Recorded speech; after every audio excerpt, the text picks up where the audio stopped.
Welcome back sur Take a Break, j'espère que vous allez bien. Moi, ça va super. Alors, ça va super. Il fait actuellement 33 degrés dans mon appartement. Filmer ce podcast va être une catastrophe.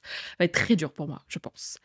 Au plus loin que je me souvienne, j'ai toujours été très indépendante. J'avais besoin de personne quand j'étais enfant. J'étais une gamine qui faisait tout toute seule, qui s'amusait toute seule, qui créait des trucs toute seule, qui apprenait toute seule. J'ai appris à faire du vélo solo, j'ai appris à faire du roller solo, j'ai appris à faire beaucoup de choses solo. Et ça ne m'a jamais dérangée, je vous avoue. Ce qui me dérange un peu plus, c'est que quand on parle de dépendance affective, généralement, le facteur qui fait que ça se développe, c'est parce qu'on a eu un manque d'amour d'un des deux parents. Ça me dérange pourquoi? Ça me dérange parce que ma mère m'a toujours donné l'amour que je devais recevoir. M'a donné toujours plus, toujours beaucoup, même trop des fois. Je n'ai jamais ressenti une seule fois la déception ou même juste un manque d'amour de ma mère. J'ai toujours su qu'elle m'aimait, j'ai toujours su qu'elle serait derrière là pour moi. C'est ma mère, elle m'aime, je l'aime et c'est comme ça et c'est parfait. Mais je n'ai pas de papa, je n'ai pas de géniteur. Enfin si, j'ai un géniteur, je n'ai pas de papa, justement. J'ai un géniteur qui a décidé de prendre la fuite, comme beaucoup d'entre eux, j'ai envie de vous dire, donc ce n'est pas une surprise. Et il a décidé de prendre la fuite et donc souvent on parle de daddy issues. Alors je suis pas du tout d'accord avec le fait que je ne pense pas en avoir. Vraiment, les daddy issues pour moi c'est pas ça. Et ma vie n'est pas représentée par ça. Et pourquoi je vous dis ça? Je suis pas dans le déni de non mais moi j'en ai pas, blablabla. J'aimerais bien. Enfin non, j'aimerais pas bien. Oula, attendez.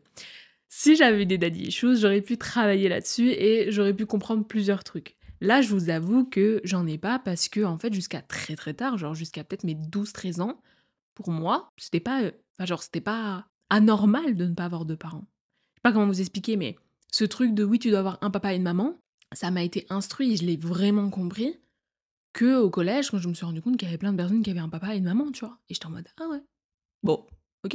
Et je m'en foutais, à vrai dire, je m'en fous parce que je connais pas mon père, mais je connais ce qu'il a pu faire dans sa vie et c'est une personne que je ne veux absolument pas dans ma vie. Donc honnêtement, je pense que j'ai échappé justement à des traumas en ne l'ayant pas, si je peux être honnête.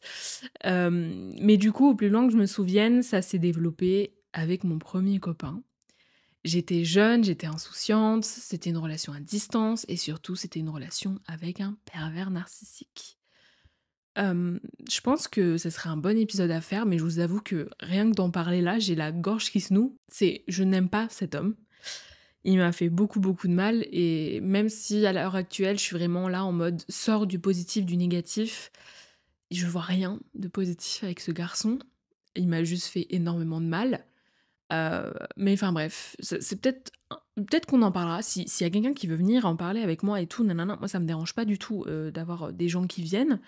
Si quelqu'un a vraiment vécu avec un pervers narcissique et n'a aucun problème avec le fait d'en parler, je pense que votre témoignage sera plus impactant que le mien parce que c'est un garçon que je n'ai jamais vu de ma vie. Voilà. On le prend en note, on ne s'est jamais vu. Par contre, on a été en relation à distance pendant 2 ans. 2 ans de yo-yo, hein. En tout, en globalité, en couple, on a dû être genre 5 mois. Donc, encore une fois, je sais pas si ma dépendance s'est développée avec lui, mais en tout cas, tout me ramène à ce moment-là. J'essaie de voir à peu près dans ma vie quand est-ce que ça a commencé à niquer et quand est-ce que j'ai commencé à avoir besoin de quelqu'un, mais surtout d'un copain, à être toxique avec mes copains. C'est à partir de ce moment-là. Donc pendant 2 ans, comme je vous ai dit, on était ensemble, enfin on n'était pas vraiment ensemble, mais en tout cas on se côtoyait beaucoup, on se parlait tous les jours, en tout cas c'est sûr pendant 2 ans. Et pendant 2 ans, il m'a fait comprendre que personne ne m'aimerait comme il m'aime, personne ne voudrait de moi si je le quittais, donc je n'avais surtout pas intérêt à le faire. Personne ne verrait mes valeurs, je ne méritais pas d'être en couple, je n'étais pas une fille bien. Pour beaucoup, enfin, il y a eu énormément de choses, c'est beaucoup d'endocrinage en fait. Tu te dis, quand tu entends ça, comment tu peux rester autant de temps avec cette personne? Comment tu peux la côtoyer autant de temps? T'es jeune, t'es naïve, et c'est pas tous les jours qu'il me disait ça. C'était toujours dans des moments où on était très love to love, où il y avait des je t'aime et des nanis, des nanas. Mais n'oublie pas, je t'aime, mais ne me quitte surtout pas. C'est des paroles qui font mal, en fait. C'est des paroles qui, au fur et à mesure, rentrent dans ta tête. J'ai perdu toute confiance en moi avec lui, et j'ai cru à ce qu'il me disait. Il a trouvé toutes les failles qu'il fallait trouver à une époque où j'étais vraiment en dépression et que lui aussi, il avait vraiment de gros problèmes psychologiques. C'est comme ça qu'on s'est rapprochés, etc. Mais en fait, c'était le pire truc à faire. il a des gros problèmes psychologiques, j'en ai aussi, et on décide de créer quelque chose de plus fort qu'une amitié entre lui et moi. C'est pas possible, ça va droit vers le mur en fait. Genre, on fonce droit vers le mur. Donc voilà, comme je vous dis, il est plus vieux que moi, en plus de ça. Il a 20 ans à l'époque, il a 4 ans de plus que moi, et donc je suis en mode, bon bah, l'homme est plus vieux, l'homme est censé être plus mature, il est beau, il est vraiment très beau, ce garçon. Il est musclé. Pourquoi est-ce que je dis ça? Parce que à une époque où moi je pensais que une grosse sortirait avec un gros, parce que c'est que comme ça que ça marche, et ben j'avais réussi à pull up un musclé. Est-ce que je l'ai vraiment pull up ou est-ce que c'est lui qui m'a pull up? I don't know. Je pense que c'est l'inverse. Mais en tout cas, voilà, t'as un homme qui prend soin de lui, premier degré, il va très souvent à la salle, etc. Enfin, il prend soin de lui, il prend soin de son corps, il prend pas soin de sa tête du tout. Heu et moi, j'ai un homme en face de moi où je me dis: «Waouh!» J'arrive à avoir un homme comme ça qui plaît à beaucoup de femmes, pendant que moi, je suis en train de me battre avec mes TCA et à grossir à vue d'œil. Et même si je pense qu'il y a pas vraiment de méchant et de gentil dans une dépendance affective, je suis devenue la méchante. Pourquoi? Parce que je suis devenue une harceleuse. Je l'appelais tout le temps. Je lui envoyais 30 000 messages dans la journée.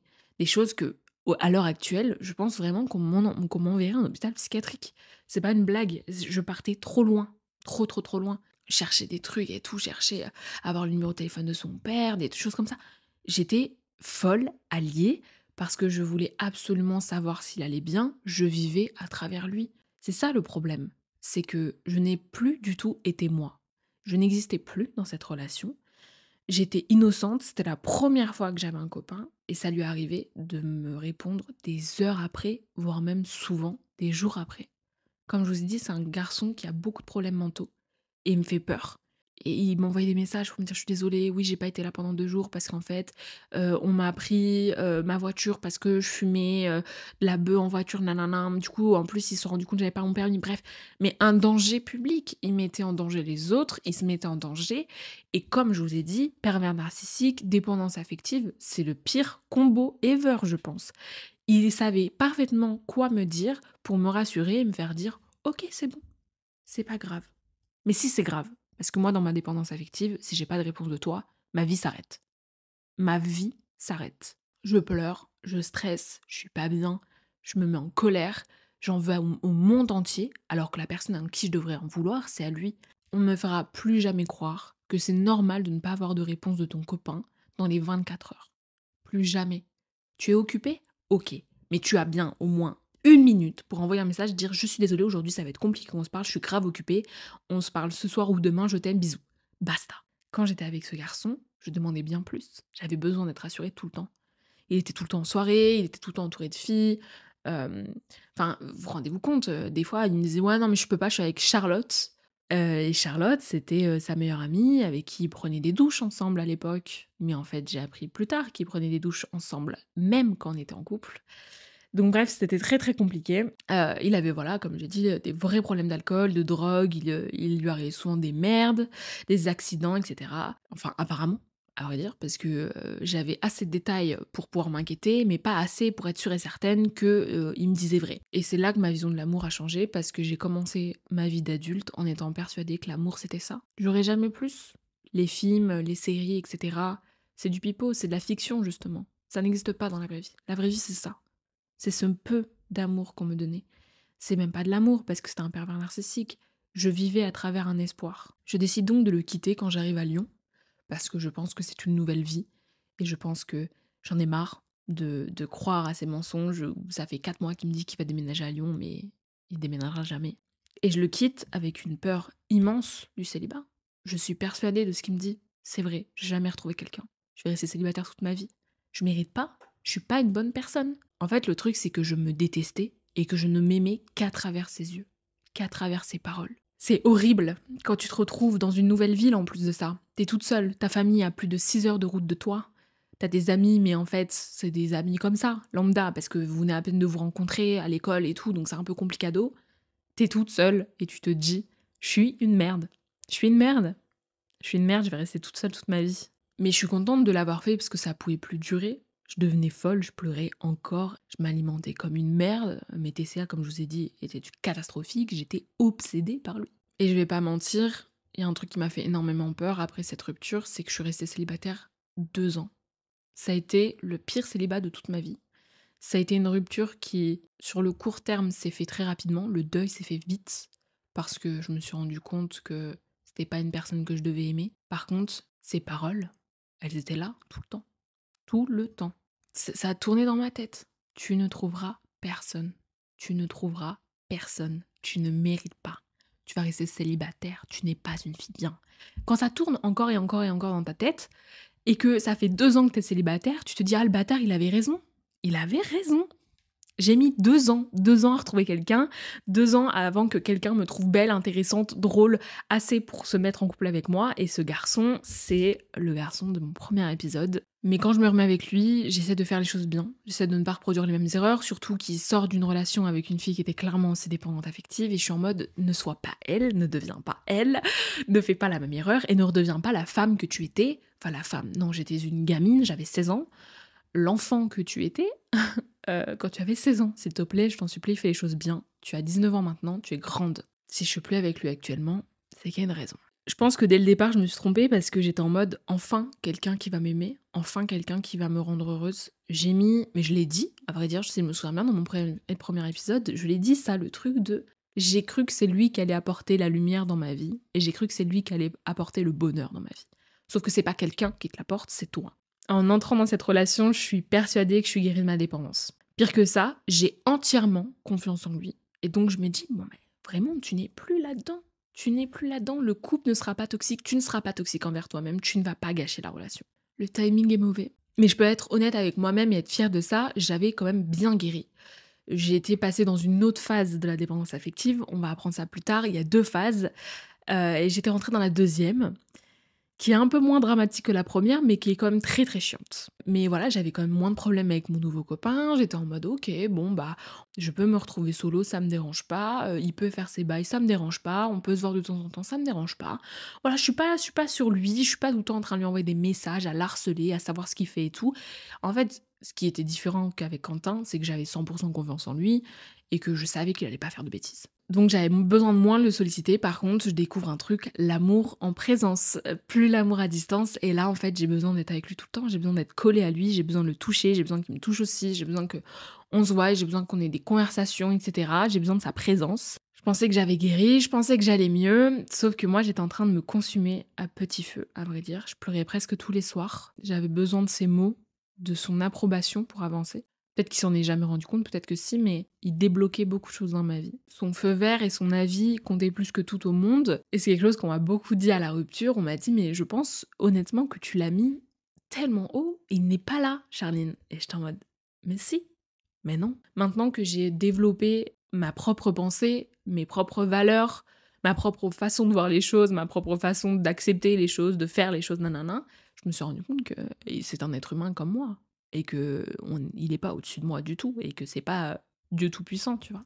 Et c'est là que ça a commencé à partir en cacahuète. Il a été beaucoup, beaucoup occupé. Pas forcément par ses amis, mais beaucoup par le travail, et c'est un garçon qui n'a pas forcément besoin de te voir tout le temps. Et ben moi, ça marche pas comme ça. Est-ce que j'ai besoin? Non. Est-ce que j'ai envie? Oui. Et j'ai vraiment envie de le voir tout le temps. En tout cas, mon partenaire, j'ai envie de le voir tout le temps. Et il avait beau me rassurer, me dire 40 fois dans la journée que j'étais belle, même au réveil, me dire que j'avais du talent, nanana. J'avais du mal à le croire, alors que j'ai confiance en lui, j'avais du mal à le croire, parce que comment il pourrait m'aimer et comment est-ce qu'il pourrait me trouver belle, alors que moi, je ne vois rien de ça. Et donc, si vous suivez Take a Break, ça c'est terminé, parce que l'épisode 1 parle de ça. Je parle beaucoup de mon choix d'être célibataire, de mon envie de l'être surtout. Mais si j'ai pris cette décision, c'était vraiment pour travailler sur ma dépendance affective. J'ai mis du temps à quitter mon ex-copain, longtemps à comprendre que non, je n'allais pas rester célibataire toute ma vie. Non, l'amour, ce n'était pas ça. Ce n'était pas... En tout cas, c'était peut-être pas assez. On va dire ça comme ça. Et parce que dans ce podcast, on est totalement honnête et que je dis les choses et que je veux vraiment que les gens relate au maximum, donc je me permets de dire ce genre de choses. J'ai choisi le célibat pour aller mieux, mais il est vrai que de temps en temps, ça m'arrive dans la journée de me dire « Et s'il avait raison? Et si tu vas rester célibataire toute ta vie et que tu ne mérites pas l'amour ?» J'ai beau avoir choisi cette position, le célibat pour ma santé mentale et mon bonheur, pour me reconstruire avant de vouloir construire quelque chose avec quelqu'un d'autre, dans ma tête, je suis en mode « Mais s'il avait raison? Ça se trouve, je vais rester célibataire, ça se trouve, c'était le mauvais choix. Alors non, c'est pas le mauvais choix, mais oui, des fois, j'ai peur. J'ai peur de me dire, je suis tellement en train de construire un truc tellement gros chez moi qu'à tout moment, en fait, personne n'arrivera à rentrer dans ces cases, personne n'arrivera à me combler parfaitement. Et là, je vais dire un truc qui est pour moi une unpopular opinion. Pour moi, et vraiment, pour moi, la dépendance affective ne peut pas être soignée quand vous êtes en couple. Chacun sa façon de voir les choses, de penser, etc.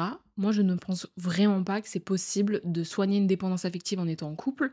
En fait, c'est le truc de on pense être guéri, on pense que ça va mieux, on pense qu'en fait on est juste un petit peu jaloux, un petit peu possessif, que c'est normal, que en fait on réfléchit par nous-mêmes, qu'on pense s'aimer pour de vrai, etc. Mais si la relation se finit, je suis prête à parier que beaucoup de gens vont se rendre compte que ça, c'était pas acté, c'était pas profond, que en fait tout ça, bah c'est parce que l'autre était là. Ça rassure toujours d'être avec quelqu'un. Donc forcément t'as l'impression de t'aimer. Parce que moi je l'ai eu dans ma précédente relation. J'ai eu l'impression d'aimer plus. J'ai eu l'impression de, voilà, de me voir mieux, d'être plus heureuse, etc. Mais pourquoi? Parce que tu sais que tu peux t'appuyer sur quelqu'un d'autre. Sauf que si tu n'es pas guéri à 100%, et si cette personne n'est plus là pour t'appuyer, ta tête, elle tombe. Et moi, je sais pas, je trouve ça inimaginable de réussir à travailler sur la dépendance affective et à la guérir en étant en couple. Je trouve ça vraiment inimaginable. Tu vois, en fait, tu découvres que sans elle ou sans lui, à vrai dire, bah en fait, tu pensais pas vraiment par toi-même. Genre, t'avais besoin de son aide pour faire les choses. Qu'en fait, tu t'aimais qu'à travers ses yeux. Que tu trouveras jamais personne d'autre parce que votre relation, elle était grave fusionnelle, elle était particulière et tout. J'ai énormément de mal à croire qu'on peut guérir dans un environnement qui nous empoisonne. J'ai du mal à croire ça. Je sais que ça fait mal parce que vous vous êtes dit que là, c'était la bonne, là, vous allez faire les choses bien, qu'il mérite pas ça, qu'elle mérite pas ça non plus. La relation ne mérite pas cette toxicité, mais les faits sont là. À trop vouloir vite se relancer dans quelque chose, combler le manque d'amour, le vide, bah vous retombez dans vos travers. Ou alors c'est peut-être des années de travail avec une psychologue. Why not? J'accepte, si c'est des années de travail. Tu vois, quand il y a des copains ou des copines qui me parlent de leur couple, que ça va pas fort, qu'il y a ci, qu'il y a ça, mais qu'on me dit la phrase que je me suis dite mais 6000 fois, mais je l'aime, ça me détruit. Ça me détruit. Est-ce que c'est suffisant? Est-ce que c'est sain? Est-ce qu'en fait c'est vraiment ça le bonheur? Surtout quand vous êtes dans une dépendance de l'autre, je trouve ça hyper malsain pour vous, mais pour eux aussi. De dire ça va pas, il y a ça, il y a ci, il y a ça. Mais je l'aime. Donc tu restes juste parce que tu l'aimes, tu restes juste parce que t'es habitué à sa présence, tu restes juste parce que oui, mais on a un avenir ensemble, on prévoit des trucs et tout. Mais ok, pourquoi pas? Peut-être que c'est moi qui pense mal et que en fait il faut forcer les choses. Mais c'est une phrase que je me suis dite 8000 fois. Mais je l'aime. Je l'aime. Et je l'aimais, mais d'une manière malsaine et immature. Voilà, c'est tout. Je vivais à travers lui. J'aimais pour nous deux, surtout. Ça, c'est fou. J'aimais pour nous deux, pour l'espoir d'un couple qu'on pourrait être si on fait des efforts. Mais en fait, il y a faire des efforts et changer une personne. Et souvent, on pense que la personne va changer pour vous, mais en fait, si elle change pas pour elle-même, ça ne marchera pas. L'amour ne suffit pas. Surtout dans une relation avec la dépendance affective. Ça ne suffit pas. Est-ce que c'est vraiment de l'amour en plus de ça? Tu sais même pas. Si vous vous reconnaissez dans ce que j'ai dit durant l'épisode, penchez-vous plus dessus. Renseignez-vous bien. Prenez la situation à l'extérieur. Essayez de vous mettre dans le corps de quelqu'un d'autre pour analyser votre situation. Parlez-en avec des professionnels aussi. Parce que vous n'avez pas besoin de cocher toutes les cases pour être dans la dépendance affective. Des fois, il suffira d'un truc pour y être. Comme moi, par exemple, qui est le manque d'amour-propre, le manque de confiance en soi. La phrase de « aime-toi avant de vouloir être aimé », elle est véridique quand tu as une dépendance affective. Elle est véridique. Tant que tu ne t'aimeras pas, tu referas les mêmes erreurs. Encore et encore et encore. Et d'une façon différente. Parce que là, je vous ai parlé de 2 histoires. Et quand tu te rends compte que les 2 histoires sont pas pareilles, et que les 2 histoires, j'ai agi différemment, ça fait mal. Ça fait mal. Je vous le dis, ça fait mal. Quand tu pars en vacances avec ta famille et que t'es là juste à penser à lui en te disant oh, « j'aurais été trop bien là avec lui, là. » C'est normal de penser un peu ça de temps en temps. Mais si ça vous gâche premier degré les vacances et que vous êtes là en mode « j'ai trop hâte de rentrer chez moi pour le voir », c'est triste. Parce que tu es en train de gâcher le moment présent avec ta famille, mais même ta famille ou tes potes, enfin tout ce que tu veux. Le premier pas pour guérir, c'est de s'aimer, d'apprendre à s'aimer. C'est dur, hein, je sais que c'est dur. Mais c'est comme tout, tu mérites de te donner de l'amour et de voir que t'es un vrai bonbon. Tu n'as pas besoin que quelqu'un d'autre vienne te le dire, que quelqu'un d'autre te le montre pour te rendre compte que tu mérites et que tu es un bonbon. Il y a plein de contenus sur les réseaux, franchement, c'est un très bon outil sur les réseaux pour apprendre à s'aimer. Des choses simples, des trucs dans ta routine journalière que tu instaures, ou même des trucs que tu instaures une fois par semaine, des choses comme ça. Maintenant, vous n'êtes pas obligé de faire exactement ce qu'ils disent parce que vous pouvez ne pas vous reconnaître là-dedans, mais ça donne de l'inspiration pour ce qu'on pourrait faire. Tu vois, moi, Take a Break, ça a vraiment été un truc qui m'a grave fait kiffer ma vie et qui m'a grave fait aimer moi. C'est pas très français, mais je m'aime grâce à Take a Break aussi, tu vois. Il y a plein de choses, il y a plein de choses qui font que tu pourras plus t'aimer et que tu seras moins toxique avec tes futurs partenaires. Apprenez à tirer le positif dans le négatif, poussez les choses, voyez plus loin, essayez de mieux vous comprendre. N'essayez pas de comprendre les autres, essayez de vous comprendre vous. N'essayez pas à comprendre de pourquoi est-ce qu'il m'a dit ça, pourquoi est-ce qu'elle a fait ça, on s'en fout. Essaie de comprendre toi, qu'est-ce que ça t'apporte, toi, qu'est-ce que tu aurais pu faire. Tu te concentres sur toi, tu te concentres pas sur eux. C'est le premier pas. L'égoïsme, entre guillemets, qui pour moi n'est pas vraiment toxique et je trouve pas ça malsain d'être égoïste, c'est le fait de penser à toi avant les autres parce que rends-toi compte de ce que toi ça te fait. Vive moins dans l'impulsivité. Prenez le temps pour vous, pour vos émotions. Ayez des échanges constructifs avec les gens. Écoutez des podcasts, regardez des vidéos, regardez des documentaires. Il y a plein de trucs. Quand vous allez débloquer ça, que vous allez débloquer le fait que « Ah, c'est bon, je m'aime », je vous jure que vous allez vous rendre compte de la beauté de la vie. On peut faire des choix par soi-même. Quand on sait qui on est, qu'on sait ce qu'on veut, qu'on sait où est-ce qu'on va, c'est simple. Bon, c'est pas facile de faire des choix. N'abusons pas. Mais c'est simple. T'as pas besoin de l'avis de l'autre pour te dire « Oui, je fais quoi ?» Fais. Parce que moi, quand j'étais dans ma dépendance affective, j'ai dû faire des choses que je savais bonnes pour moi, mais qui me brisaient le cœur. Comme quitter les garçons avec qui j'étais. Je savais qu'il fallait que je le fasse. C'était la meilleure solution pour moi et je pense même pour lui. Mais ça me brisait le cœur. C'est ça quand je vous dis que c'est pas facile. Ça fait mal, mais c'est la meilleure chose à faire et tu le sais au fond de toi. T'as pas besoin des autres. Mais voilà, comme j'ai dit, il faut des échanges avec les autres. Il faut aussi des avis, des conseils d'autrui. C'est important. Un être humain n'est pas fait pour être solo et penser seul. Mais rendez-vous bien compte que même si vous dites ça, si ça résonne pas en vous, ça ne résonne pas en vous. Et si ça résonne en vous et que ça vous fait mal, alors là, ils ont parfaitement touché ce qu'il fallait toucher, je vous le dis. Mais le plus gros point pour travailler dessus, il n'y a pas que l'amour-propre. Comme je vous ai dit, il y a aussi les professionnels que je trouve très important. Quand vous n'êtes pas sûr d'être dans le schéma de dépendance affective, il y a 2 thérapies. Bon là, je lis un peu, je suis désolée.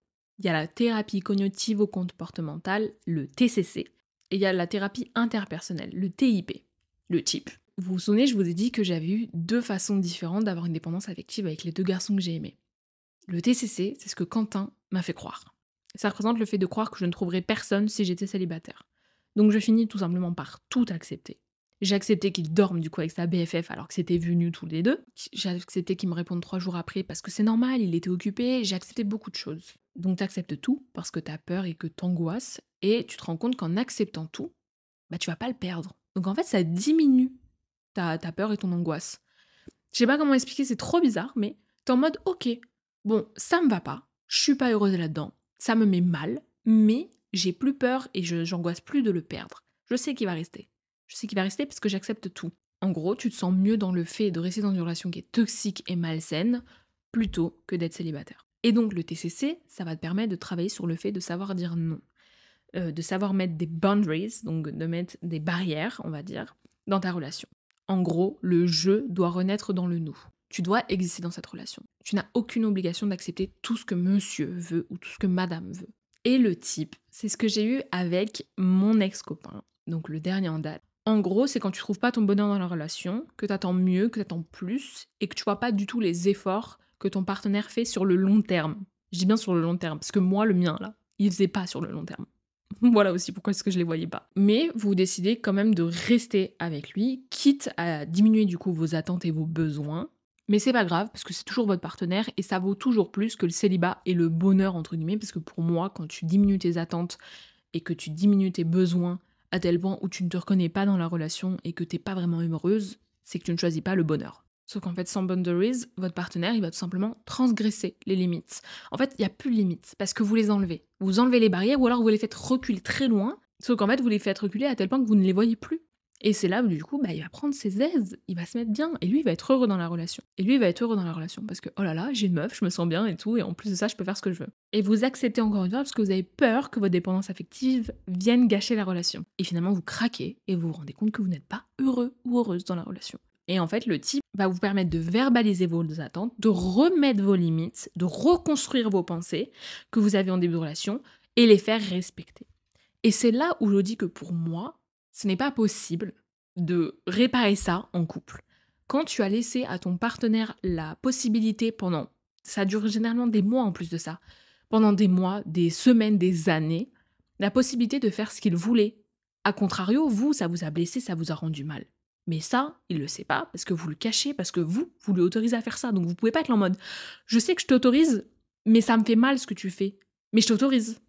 C'est débile. En fait, il y a un moment où il faut être clair avec vous-même. Et bien pour moi, votre partenaire ne pourra pas revenir à l'état d'avant.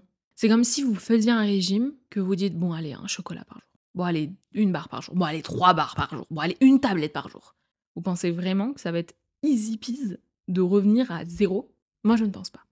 Avec de la volonté, ça marche, mais il n'y a pas beaucoup de monde qui ont de la volonté, et surtout pas dans un couple. Dans un couple, c'est pas pour toi que tu le fais. Là, la tablette de chocolat, c'est pour vous que vous le faites. Mais dans un couple, tu le fais pour l'autre. Et des fois, ça ne suffit pas. Et c'est pour ça que moi, je dis, c'est presque impossible de refermer les barrières, de lui reimposer des choses et lui dire, en fait, je sais que je te dis oui, mais je te dis non maintenant. J'aime pas. Et donc, je me suis libérée de ça, je me suis libérée de mes chaînes, de mon malheur pour reconstruire quelque chose de plus beau après. J'ai réappris à aimer ma solitude, j'ai réappris à être seule, j'ai réappris à faire des choses seule surtout. Parce que être seule, ok, mais faire des choses seule. C'était très très rare que j'aille au cinéma toute seule. Maintenant, c'est devenu une passion. J'ai un abonnement UGC, j'y vais solo, je m'en fous, je vis ma best life. Je me fais des petits restos toute seule aussi maintenant. C'est dur à débloquer, mais quand c'est débloqué, mais quel bonheur de te dire, en fait, je peux le faire toute seule et je peux le faire avec quelqu'un.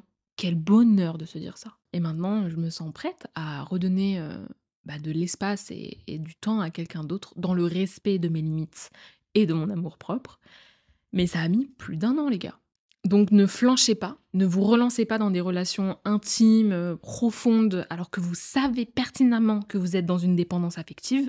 Parce que je suis désolée, mais quand je vois que certaines personnes n'ont jamais connu le célibat, ont toujours eu ne serait-ce que un crush, un flirt, un bail, un plan cul, un sex friends, nanana, je suis désolée, vous êtes incapable de rester seul. Et il y a quelque chose qui se cache derrière. Je dis peut-être pas la dépendance affective, peut-être aussi qu'il y a certaines personnes que je connais en plus.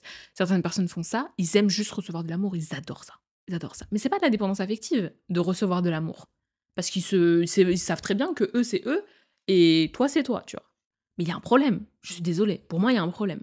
J'ai bien dit que l'homme avec un grand H n'était pas capable d'être seul, mais n'abusons pas. Le célibat n'est pas une punition. J'en peux plus qu'on vienne me dire « Mais moi, j'aime pas être célibataire. » Pourquoi? Pourquoi t'aimes pas être célibataire? Dis-moi le fond de ta pensée. Pourquoi t'aimes pas être célibataire?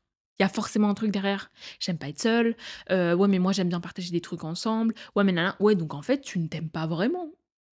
T'as besoin que quelqu'un te prouve que tu es capable d'être aimé et que tu es aimable, ou alors t'as besoin d'aimer quelqu'un pour vivre. Je trouve ça hyper triste. Mais j'ai été là-dedans, donc je le conçois. Je sais que c'est pas facile, je sais que c'est super dur d'en sortir. D'où le fait que je vous dis ne flanchez pas. Quand vous êtes en train de guérir, ne flanchez pas. C'est tentant, je le sais, mais ne flanchez pas. Parce que c'est malsain pour vous, comme j'ai dit, mais c'est aussi méchant pour l'autre. L'autre, il sait pas en face que vous avez une dépendance affective. Et je trouve ça pas cool. Alors que vous savez pertinemment que vous en avez une, vous relancez dans un truc et vous allez faire souffrir quelqu'un, vous. À part si vous tombez sur la personne parfaite qui saura ne pas vous mettre en PLS sur votre dépendance affective. Ça existe aussi. Mais c'est extrêmement rare. Et moi, je préfère m'aimer avant de vouloir qu'on m'aime. Sur ce, j'espère que vous avez aimé cet épisode. Il était un peu dur pour moi, j'ai eu peur de mal dire les choses ou même d'oublier des choses importantes. Mais c'est pas grave. Il fallait que ça sorte. J'ai eu des larmes en l'écrivant cet épisode. Je me suis rendu compte que j'avais été toxique envers moi-même beaucoup trop de fois et ça fait mal de se rendre compte que on s'est fait du mal. Mais je pense vraiment avoir dit le plus gros pour peut-être réveiller certains. Pour votre bonheur, bien sûr, hein, je suis pas en train de dire je veux que vous soyez malheureux, quittez vos mecs et vos meufs. Mais si vous n'êtes pas partisan de soigner votre dépendance en étant célibataire, vous pouvez le faire en étant en couple, je pense, comme j'ai dit. Mais ça va être très très compliqué. Ça va être beaucoup, beaucoup, beaucoup de séances chez le psy. Mais faites-le en tout cas. Genre, vous pouvez pas vivre toute votre vie en ayant une dépendance affective. C'est une catastrophe de vivre sous quelqu'un, en fait. Vous vivez pas pour vous-même, vous vivez parce que quelqu'un vous aime ou parce que vous aimez quelqu'un. Mais après, je suis personne pour vous dire comment vivre. Mais si vous voulez vraiment vivre dans le bonheur et si vous voulez vraiment vivre la vie, en fait, c'est ça le truc. Là, vous vivez la vie dans un second plan en n'étant pas le main caractère et c'est trop dommage. C'est comme si vous jouez à Spider-Man, mais que vous jouez pas Spider-Man, vous jouez Tante May. Elle est cool, hein. Elle est cool, elle est badass. Mais c'est pas elle qu'on a envie de jouer quand on joue à Spider-Man. Et c'est tout, c'est comme ça. Enfin bref, j'espère qu'il y a... Enfin j'espère pas vraiment non plus, qu'il y a des gens qui se sont reconnus là-dedans. En tout cas, vous n'êtes pas seul si vous avez besoin de venir parler et tout. I'm here. Or, il y a des professionnels pour ça aussi. Mais je suis trop contente de cet épisode. Mais n'hésitez pas à me suivre sur les réseaux pour m'envoyer de la force, si vous avez envie de m'envoyer de la force, mais surtout pour suivre les actualités du podcast. Sur ce, gros bisous.